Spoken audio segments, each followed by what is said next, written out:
Hey everyone, Tenebrous here. So today I'm going to be talking about something I've wanted to touch on for a period of time. However, I never really got the chance to. Now, this video is going to be a little bit different than my normal videos. It's going to be kind of a long form project, as in it will probably extend past 10 minutes, I would say.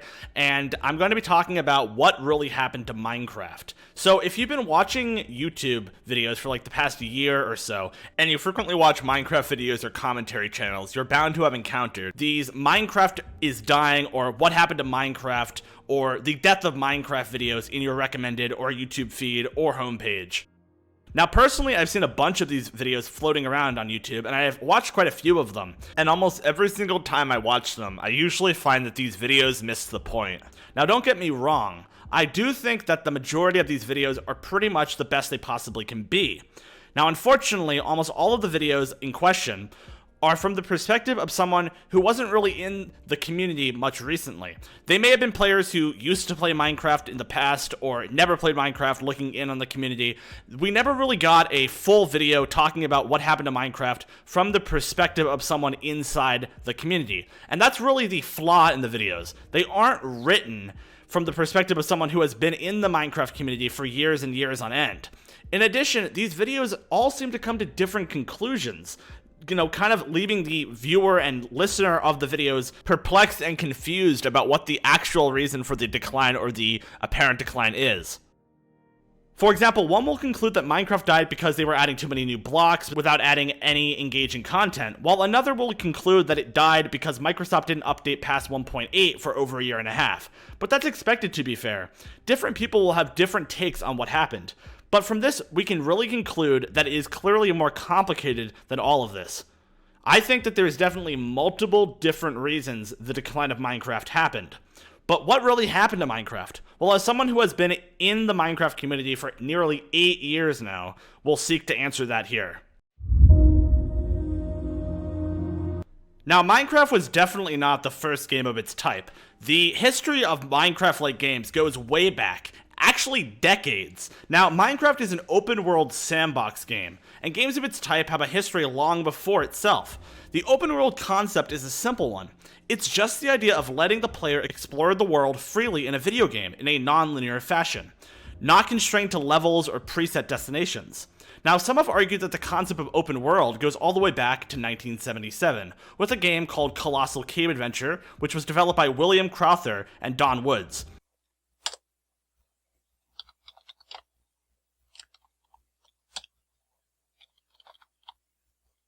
The game consisted of text on a screen, where the player would type in commands to do certain actions. It was an adventure-based game, which allowed players to select what they wanted to do by typing in commands or selecting certain options that were presented on the screen. There was no actual graphics associated with it, and as you may have guessed, the game was incredibly simple. However, the more common point to say open-world games began was in 1984, with a game known as Elite. The game was significantly more advanced than Colossal Cave Adventure, simply because it had real graphic elements associated with it. The game looks very dated now, but was completely revolutionary at the time of its release. The game featured a spaceship where you could basically go around and explore different planets, stars, and also shoot at things. It was actually completely revolutionary for its time and paved the way for many open-world games to come. The development of open-world games continued for years and years as graphics continued to get better, with games such as The Legend of Zelda, released in 1986, Super Mario 64 from 1996, the Fallout series, Grand Theft Auto, and finally, Minecraft. Now, what made Minecraft so different from the games that preceded it? Well, first of all, Minecraft wasn't just an open-world game. It was also a sandbox game, which basically means that the player could not only go anywhere, the player could also do anything. But Minecraft was hardly revolutionary in this light. So what made it so special in the first place? Well, I believe it comes down to the ability for the possibilities of the game to be truly endless. You can do whatever you want on Minecraft. Build a house, fight monsters, create a castle, create an underwater base. There's so many things you can do on Minecraft. It's completely endless. You can even mod the game in an unlimited amount, which adds to the creative freedom even more. In addition, multiplayer was a feature present in Minecraft from very early on. It was added all the way back in 2009 with a mode called Multiplayer Test for the classic version of the game. The simple joy of experiencing infinite possibilities with your friends definitely fueled Minecraft's rise to prominence. Minecraft exploded onto the scene in the early 2010s with the help of many YouTubers such as Captain Sparkles, Sky Does Minecraft, and Ant Venom. Soon, it was quickly becoming the most popular game of its time, and even of all time. Minecraft's growth was truly something special and absolutely monumental. And as it grew, more communities sprung up around it, with different modes of play. There were modded communities, survival communities, PvP, player versus player communities, and more. Different game modes also appeared on the scene to serve the specific needs of these communities. For example, there was Soup PvP, a game mode which had long fights and was based around the idea of players right-clicking soups to heal themselves. And Survival Games, a game mode based loosely on the concept that was presented in the Hunger Games series, the book series, where players would be spawned on a map and there was chests to go access and loot, and then the players would fight each other at the end. And these different games were different sections of the PvP community. There was also different subsections of the survival community. For example, there was simple single player with hardcore mode on, which means if you die once the game is over, or multiplayer. On multiplayer survival servers, many players made new friends via the chat system and old social media sites. This also happened on PvP servers and other types of servers. Lots of players used Skype and TeamSpeak, in the early days to kind of communicate with each other. And overall, I know that many people made lots of friends on Minecraft back in the day. I certainly did. But over time, something changed. Something happened to the game that was once the new fresh light in the darkness and was the new zeitgeist. What happened to Minecraft? How is Minecraft doing now? Well, statistically looking at it, the game is doing perfectly fine. Statistics were reported by Business Insider in 2018, which show that Minecraft is getting around 91 million players each month. To put that in perspective, according to a Polygon article published just 2 weeks earlier, Fortnite, Fortnite, the game everyone agrees is more popular than Minecraft right now, showed that the game Fortnite was only getting 78 million monthly players, which means Minecraft is getting around 20 million more players per month, which doesn't seem to make sense if you think about it. How could Fortnite, a game which appears to be the cultural zeitgeist at the moment, be less popular than Minecraft, a game which seems to have left the public consciousness years ago? And the mystery here deepens even further when you realize that according to YouTube themselves, Minecraft is more popular than Fortnite. Say it with me now. Minecraft is more popular than Fortnite on YouTube at the moment. Now, if you take into account global demographics and, look at, the North American side of things and the global things, you'll see that, Fortnite is more popular in English communities, but overall, Minecraft is still more popular. Now, if Minecraft is still more popular than one of the most popular games at the moment, why all of the videos detailing the fall or death of Minecraft? Why is it so common for people to claim that Minecraft is dead? What could be the reasoning behind this narrative? Well, in order to find out why this claim is so popular, we need to take a closer look. How are Minecraft servers doing? The ones that you used to play. Well, remember Minecraft survival games? That was big, right? Lots of YouTubers used to play that, and it made the game mode popular. How is MCSG, the official survival game server, doing? It shut down 3 years ago? What about the 1v1 servers? I used to play Badlion a lot. I like competitive, semi-competitive play. That shut down a year ago? Okay. What in the world is happening? Wait a second. What about all of the UHC servers? Servers such as Ultra, MineHQ, and many Reddit UHC servers. Wait, they all shut down? They all shut down. Okay, what's going on here? What about Potion PvP? Well, I used to play on Kohi all the time. That was a popular Potion PvP server. Well, my main club is still there, but its player count is much lower than Kohi's ever was. And what in the world happened now? Where are all the popular servers? Now, absolutely massive servers such as Hypixel seem to be the only ones who have survived this apparent apocalypse. Although Hypixel themselves have also taken a hit in the player count over time, they do still appear to be running and getting by fine. It appears that when people speak of the death of Minecraft, this is what they're referring to. More of the death of the Minecraft community and less of the game itself. Why has almost everything shut down? Well, to answer this question, we need to go way back to the beginning, where it all started. This is my story on Minecraft and what I believe happened from my point of view. So now I'm going to briefly take you guys through my early years and the beginning of me playing Minecraft, and then when we get to around 2014, we're going to start talking about what I think really caused the decline. But anyway, I, as many people, found out about Minecraft through YouTube in the early first part of the decade. Soon, I found out about Minecraft Hunger Games through a YouTuber known as Ant Venom, who was hosting the game out as an event where different YouTubers would compete to be the winner in a free-for-all map with loot scattered throughout it. I looked up Hunger Games servers and I found one which I found to be interesting. It was called Azamo, and I started to play it. On it, I met many friends, a few of which I still talk to the present day. I became completely obsessed with Minecraft, and the multiplayer aspect of the game specifically. I loved all of the cool mechanics the developers were adding to the game at the time. The server averaged 1,000 to 2,000 players on it daily, which was not uncommon back then, and it was run with basic plugins found on Spigot MC or Bucket. Minecraft updated very frequently back then with new content. I remember the 1.4 update, the 1.5 quote-unquote redstone update, and a few other ones. Soon, the server's player counts shrank, and around this time I uploaded my first YouTube videos to my original channel.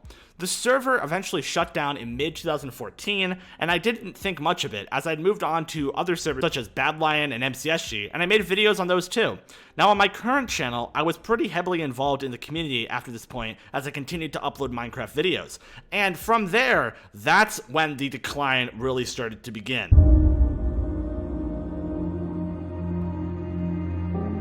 Part 1. The EULA Change.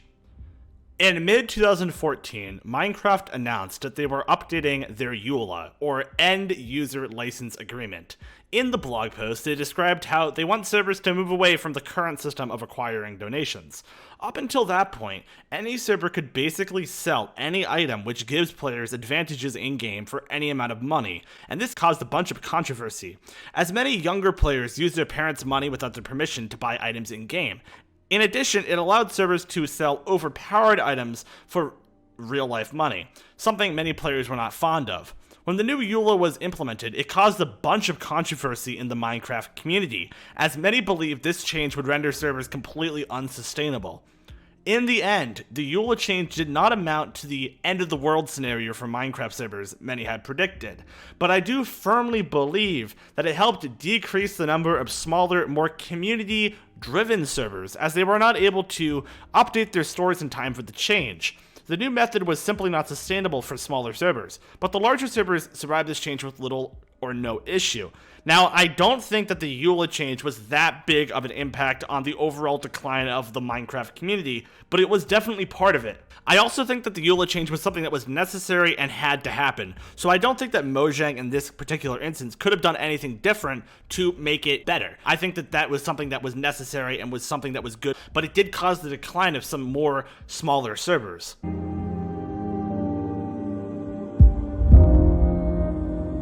Part 2. Microsoft's acquisition and update timelines. Later on in 2014, Minecraft and its parent company Mojang were acquired by Microsoft. Contrary to many's beliefs, this acquisition actually happened after the EULA change, which means Microsoft had absolutely nothing to do with Minecraft's new EULA.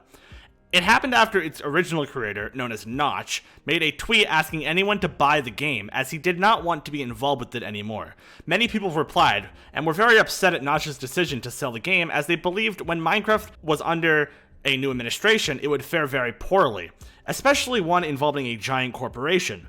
But in the end, it was all his decision to sell the game, and he did, despite community backlash. Most Minecraft players were using the 1.7 version of the game at the time, a version which fostered competitive play. A proto-competitive scene even emerged on servers such as Bad Lion, which also expanded as it acquired neighboring server Kohi. Many players played PvP servers at this time, and many, such as Dante and Verzide, got very popular off of it, garnering hundreds of thousands of subscribers. In September 2014, right around where Microsoft made the move to buy Minecraft, Minecraft released the 1.8 update, which didn't change too much, although it did remove block hitting, a mechanic at the time critical to competitive play, which caused many competitive players and servers to stay on 1.7. Although more casual players did update to 1.8, the competitive community stuck on 1.7. After Microsoft acquired the game, Minecraft didn't update for nearly a year and a half. This made the 1.7 and 1.8 versions of the game the community standard at the time. As players got used to using the 1.7 and 1.8 mechanics, it appeared everything was going fine. After the Microsoft acquisition though, Minecraft all of a sudden didn't update like it used to. Minecraft stayed at the 1.8 version for over a year and a half between mid-2014 and early 2016. It was an entire 17 months and 27 days between the two updates. And when Minecraft did update, it wasn't a good one for the community. It was the 1.9 combat update. And this update introduced a cooldown to the sword in the game. This change outraged many players, and the competitive community was now stuck on 1.7 seemingly forever.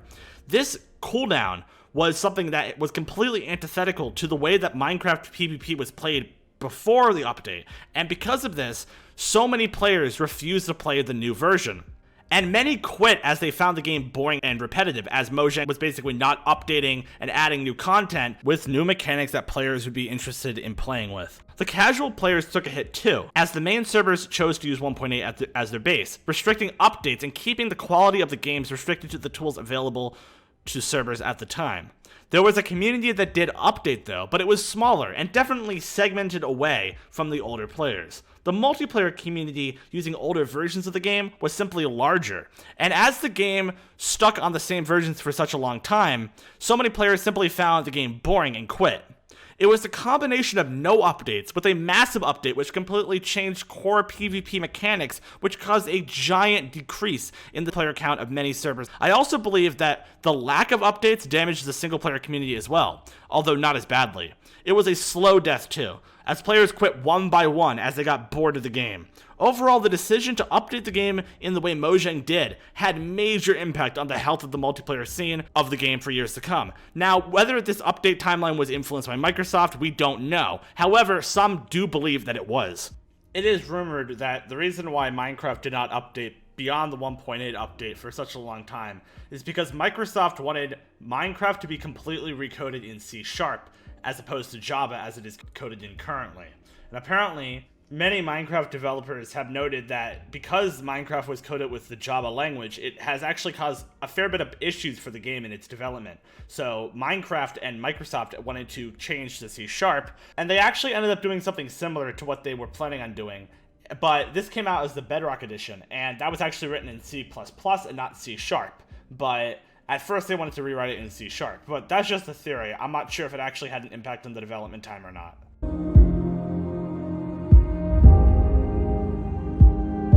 Part 3. Cheaters and Modding. Minecraft is supposed to be a game which has infinite potential. It was one of the main reasons the game rose to such an amazing height in the first place, because you could do anything in it.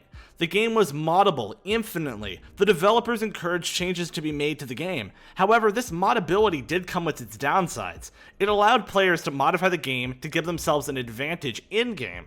This was basically cheating, and the developers of Minecraft did not do anything about it because they believed doing something about the cheat modifications would hinder the growth of the game and restrict creative freedom. After all, infinite potential was what caused the game to be so popular in the first place. Over time, servers created their own methods to detect and ban for these cheats, but they were limited and insufficient. After every year passed, developers would find bypasses to these detection methods, and in response, servers would have to, on their own ends, update their anti-cheats. However, the servers were at a disadvantage, as they were working for the server side of things, which gave the cheat developers an advantage, as they weren't limited by information the client sends to the server. The cheater problem got worse and worse, and it caused many players to quit Minecraft as they didn't want to deal with the number of cheaters in the game. Competitive scenes that emerged from the casual servers, such as Ranked Skywars on Hypixel, were completely overrun and still are completely overrun by cheaters. It also severely damaged the competitive scene even further. The thing which made Minecraft special in the first place, the idea of infinite potential, also contributed to its downfall. And I do think that cheating and, that aspect of the game was a huge reason why so many players quit the proto-competitive scene, which was emerging, and why that didn't really even develop into anything.